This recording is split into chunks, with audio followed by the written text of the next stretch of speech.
is another beautiful moment on NT Airport Harcourt Network Center. A moment of peace, a moment to heal families, a moment to make you happy in your home. I am Chioma Jan. As usual, I'm not here alone. Remember that you and I is actually designed to keep our families together. Please, I want to urge you to make sure that every member of your family is seated. It's not only the husband and wife today. We want to talk about the family complete. Meanwhile, join me as I welcome my guest today, Pastor Ben Goodness Mbaonu. He is the General Overseer, the Mighty Warriors Evangel Mission, Port Harcourt. Sir, we are glad to have you today. Thank you. Thank you for that. Let's just start. When we talk about conflict, what actually do we mean by that? Conflict is actually a disagreement on the area of interest. A disagreement, I have my personal interest, you have your own, and two of us are at loggerhead, or whose interest should go first. So at that point, when you take your stand, that your interest must be given attention to, and then I take my own stand, that my interest will be given attention to, then there will be conflict. Can it have a serious effect in a family? It does, yeah, it can. It can even break the family apart. If one party is not willing to adjust, it can tear relationship apart, it can break the family apart. If one party is not willing to adjust. Yes. Now we know that the bedrock of marriage is love. Yeah. Though at times you see some couples, they say it was just a mistake. He wasn't the person I wanted to marry. She wasn't the person I wanted to marry. Yeah. But something somehow only them can explain how they were able to come together. But I know that before a man could, or a woman can say yes to a man, that she must have seen something that interests her in him. Yeah. All right. Since we know that love is the bedrock of marriage, can conflict still exist in a marriage where love is?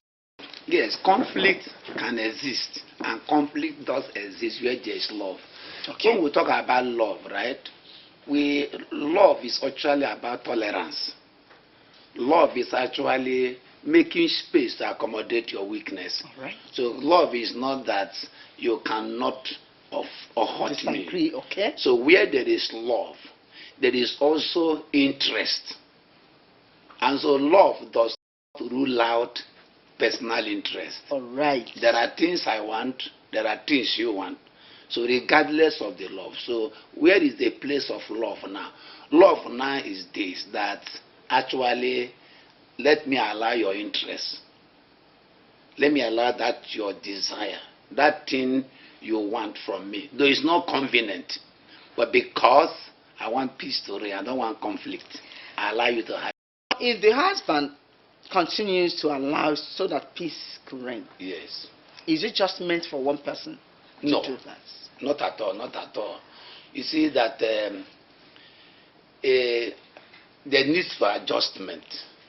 If I allow interest to sail through today, I also expect you to allow my interest to sail through.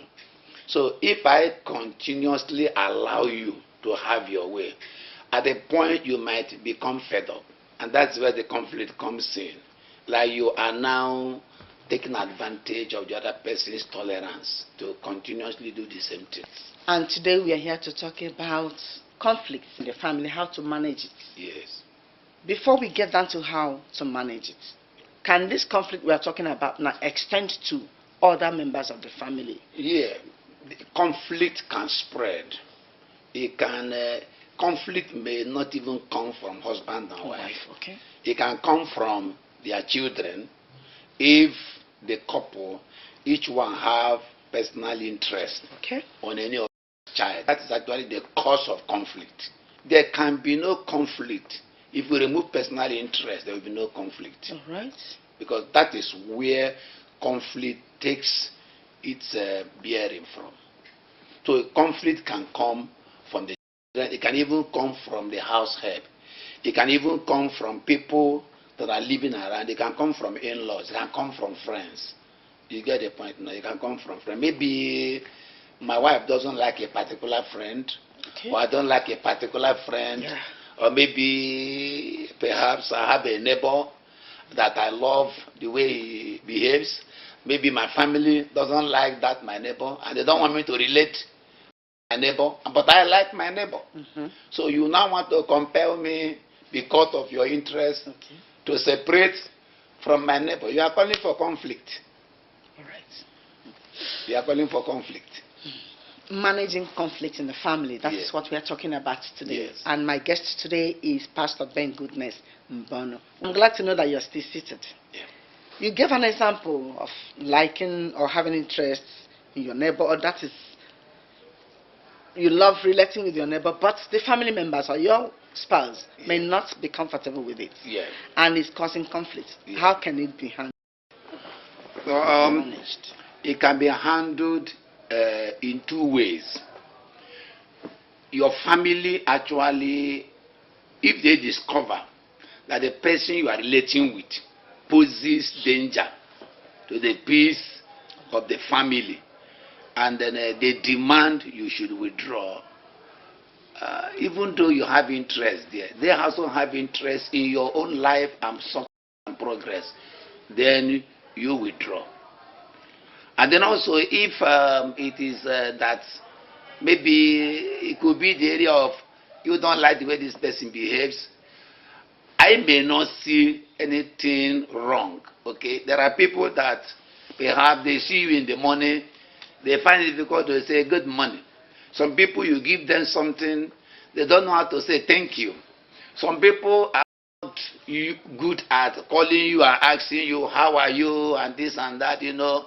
And you like something like that. How are you? And the other person is not his lifestyle. And you get offended. You say, I don't want this person around. The truth is that you understand that we have different way we behave in life. And that if there will be no conflict, you'll be able to accommodate each person's area, each person's weakness, each person's character. What gives somebody joy? What gives me joy? What makes me happy? When you want me to desist from it, you are looking for conflict. You get the point. Yeah. Now, for example, now, let me give an example in my family, right? My wife loves watching African magic. Okay. And I love to listen to news. That's it. So how do we manage it? Right? I don't listen to news every time. I have NTA News 9 o'clock. Then I have other television stations. So at that point, what they do is that they allow me. And today you add you and I, because you have become part of you and I. Amen. You add once you want. So Yeah, go ahead. it's okay. That's beautiful. So now, so when the time comes, right, I watch my news, and then I walk away, and I allow them to Watch their manner. Yes, you get the point now. So this is how we can adjust and to make sure that there is no conflict. So you manage this conflict by looking into this person's reason for the relationship. If I'm making a request, if I'm asking for something, it is your responsibility to look into what I'm asking for, right? All right, while you're still talking about that, I want to know, what do you think can cause conflict between parents and children?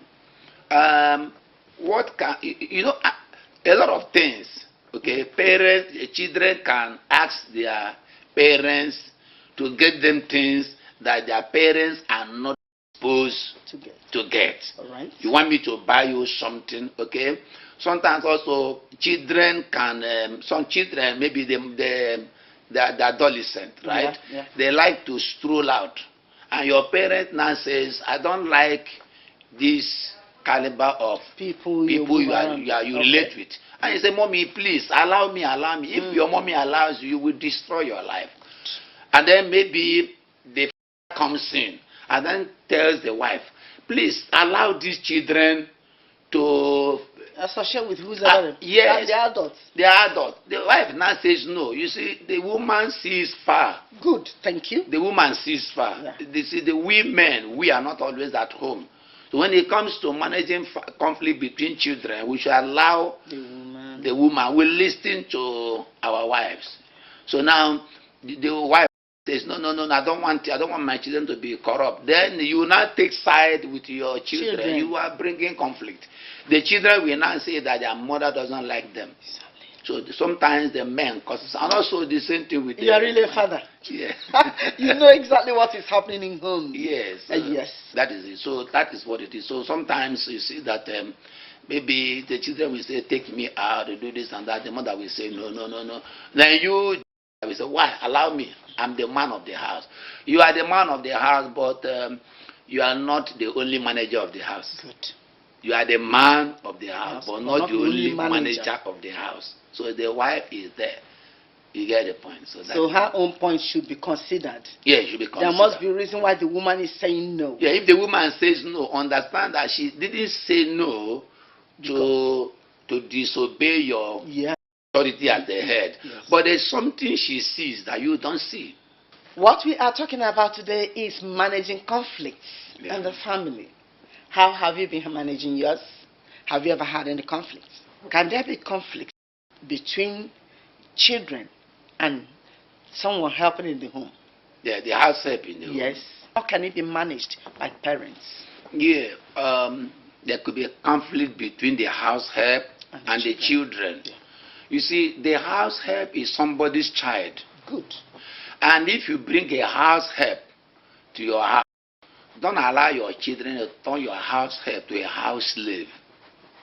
So you see that most house help, they are older than our children. Yeah. It's our responsibility to command our children to respect those house help.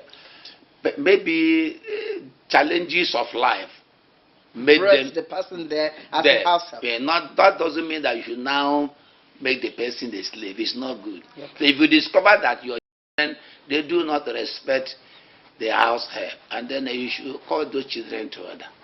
That's right. If you don't call them to order, you will hurt the house help. The house help may be there grieving in his heart or your heart, which is not good for the family. And it must have danger. Yes, some can decide to quit the home. Some can. Quitting home is even better, because I've heard of a house help that tried to poison his oga and madam. Yeah, because he was being maltreated. Yes, anyway, definitely. We are talking about how to manage conflict. Yeah, at home. Yes. So what other thing can cause conflicts between man and woman? What can cause conflict is the extended family, like the in-laws. Okay, the in-laws. When a man is married, when a man gets married, then you should not allow your family to run your marriage for you. Now that should you allow your wife's family to run your marriage for you. And so conflict comes when at every little thing that happens, you pick your telephone, you call your mother, call your father, call your sister, call your brother. If you do that, you will destroy your home, because they are not there when they... Both of you agreed. Yes. They were not there when two of you agreed. Moreover, they were not there when the incident took place. Okay. So you can bias their judgment. You can add to what did not happen. And then the family of the woman takes side. The family of the man takes side. Except there's a wise person in the family to be able to call them to order. If not, that conflict will generally burn like fire and down the marriage. So I don't advise couples to call their parents. Yes, it's not the best. We should be tolerant. Ephesians chapter 5 verse 22 says, submitting yourselves one to another. So it is not a good thing to keep calling relations here and there. That will not help your marriage. A situation where the man beats up the woman to the point of trying to strangulate her. What do you expect the woman to do? Not the first time. He did it once. Within 2 weeks, he has tried it twice. Yeah. So what do you expect the woman to do?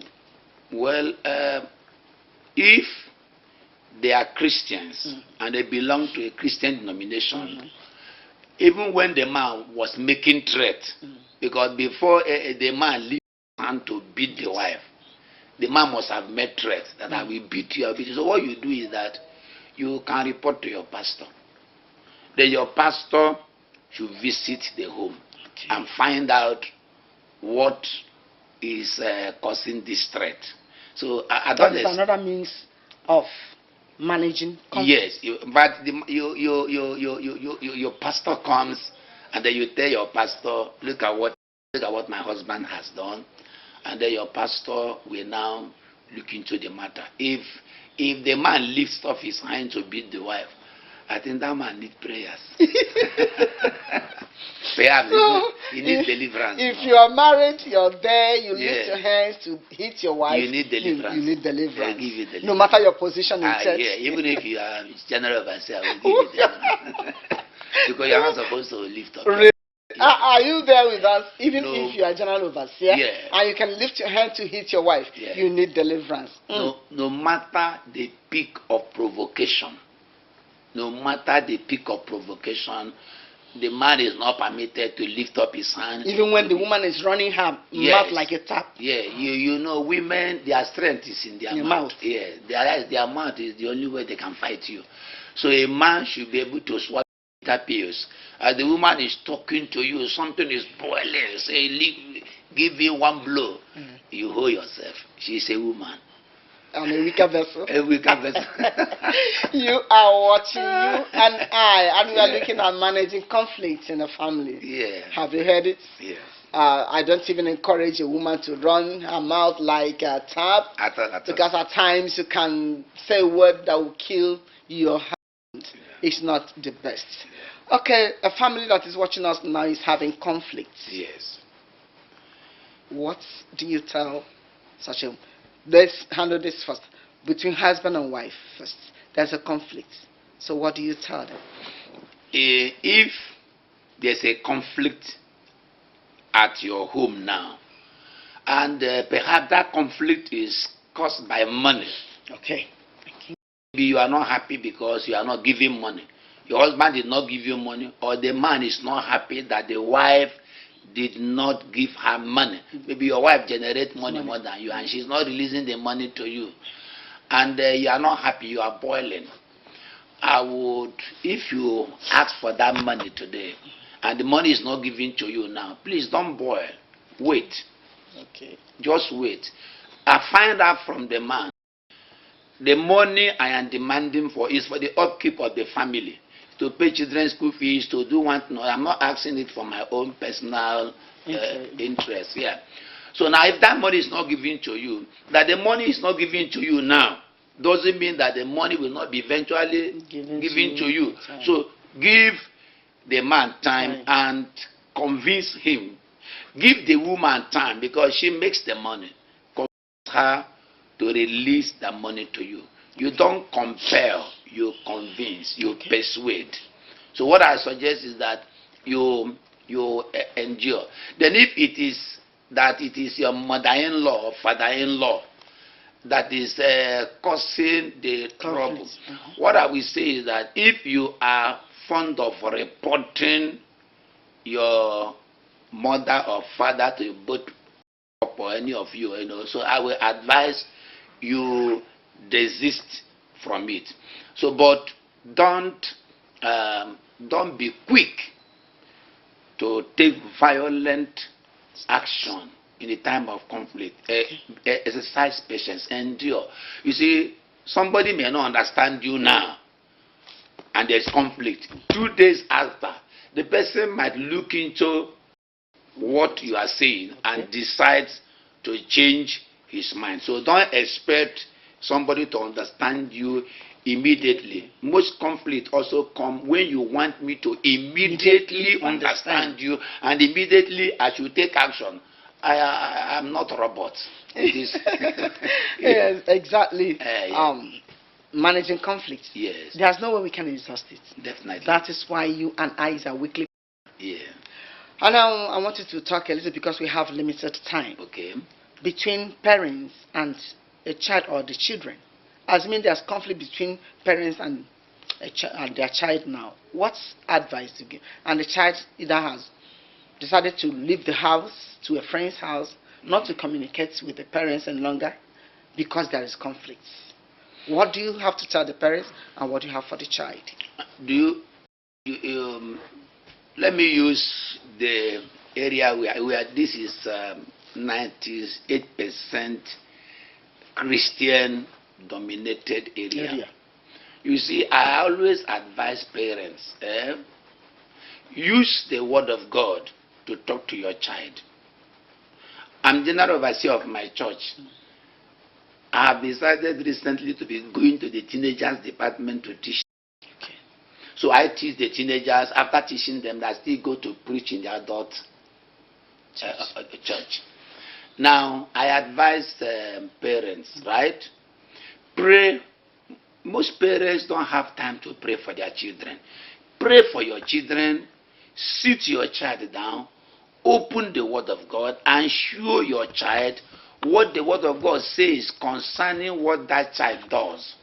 You just use your mouth and talk and talk and talk and talk. Let that child know that actually, even though I am your mother, I'm your father, you still have a father in heaven who decides your future. You must let your child know that whatever he does now can affect his tomorrow. If you let a child know that this thing you are doing now will definitely ruin your life tomorrow or lift you up tomorrow, you are making sense. But if you just merely threaten a child, I'm going to do this and that, you are not. I won't train you again. I won't train you again. I won't pay your school fees. I won't take you out again. That is not making sense. It's not making sense. It makes sense when you tell that I see this you are doing now. You want to become a doctor tomorrow. You want to be an engineer. You want to be with the way you are behaving now. You are not likely to become that. That child goes back. And says, but now what we're talking, there's conflict already. Yes. So how will it be managed? There's conflict already. Between parents and the child. So what you do is that the husband and the wife must agree. Because if the man doesn't see anything wrong in what that child has done, okay, it becomes difficult to manage that child. So the parents should sit together. They should sit in their private room and discuss what that child has done, and then come as one force to now find a way to get that child out of that situation. But if the mother is the only one raising her voice, or the father is the only one raising her voice, it's difficult to manage conflict. Okay. Having said that, you've just spoken to and then parents. they call the child, right? Okay. They should sit now, okay, on the side of the child, I want you to talk to the child that have left the house and say, I'm not coming back there because mommy shouted at me, or daddy beat me, or did this to me. I'm not coming back. So what do you have for that child, wherever he or she is watching us now? I want to advise that child that have left her home, parents, wherever you are now, they can only accommodate you at the interim, but they will not continue to tolerate you because you are not there. There's an extent they can bear with you. Yeah. So I would advise you to return to your parents. Though they have threatened that they are going to kill you, they will not kill you. And they are not. They will not kill you. They are threatened that they are not going to provide for you again. It's not true. Go back home. They can't see you for 2 days without food, without feeding you. Yeah. They will take you back to school. So leave that man's house, leave that woman's house. Because though they have welcomed you now, it's for a while. It's for a while. After some time, you will understand that you don't belong there. So return, even if you think that they have accommodated you, one day also will also act in a way that will make them to tell you, go back to your parents. All right. Pastor Ben Goodness Mbaonu, I've really enjoyed our stay today, but we cannot leave here without saying one other thing. What role has I am sorry? Wow. I am sorry is a fire extinguisher that quenches the fire of conflict. You see, I have always said that I am sorry. Should take effect immediately, because there's a time you may say I'm sorry. Then it will be late. It will be late. Now, as wonderful as any other is that will help to resolve conflict, the greatest is I'm sorry. You see, apology is a very strong tool in bringing peace. Honey, I'm sorry. Daddy, I'm sorry. Mommy, I'm sorry. Daddy, I'm sorry. And not just one. So if you say I am sorry, it is assumed that you did not act deliberately. Yeah. But you may and you will not repeat that. I will not repeat that. So I'm sorry is a wonderful to resolve a conflict, and it's not costly to say. You're not even buying it. You are not buying it. It is there. Do you know one thing? Some people feel that when they say, do you know that you can apologize even when you are not wrong? Yes. Yes. For peace to reign. I can say I am sorry. Not that I offended you, but I don't want to blow my family apart. I don't want to disconnect from the relationship. So let me become a fool for peace to reign. If you can be a fool for peace to reign, what a wonderful person. And it's not even written on your forehead. At all. Wow. This is actually where we want to end this today. Yes. I believe if you have been with us, that you have something, one or two things you have benefited today on this topic, managing conflict in the family. And the General Overseer of the Mighty Warriors Evangel Mission has been my guest, Pastor Ben Goodness Mbaonu. All right, I am Chioma John. Till next week, we'll still come your way with another topic. Bye-bye.